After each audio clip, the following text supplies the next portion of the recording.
অংশ ইন্টারলক তুলে এখানে একটু ঢালাই হবে, গাড়িও ঢুকে গেছে এখানে। এই যে ড্রাইভার সব এসে ঠিক করে ওই হপার না কি জানি লাগাচ্ছে আর কি।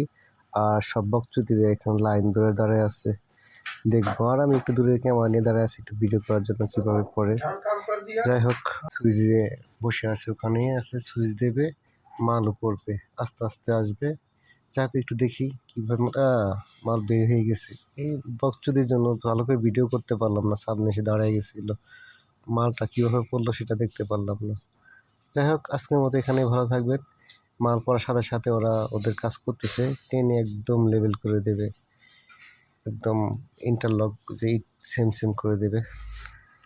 ভালো পরিশ্রম করতে পারে, হাত পরিশ্রম কাজ করে পাইকাররা, সব পাকিস্তানিরা, যদিও এটা আমাদের জাতশত্রু, এখন আবার একটু একটু বন্ধু হচ্ছে। তো ভালো থাকবেন, আজকে এই পর্যন্ত, খোদা হাফেজ, টাটা, বাই বাই।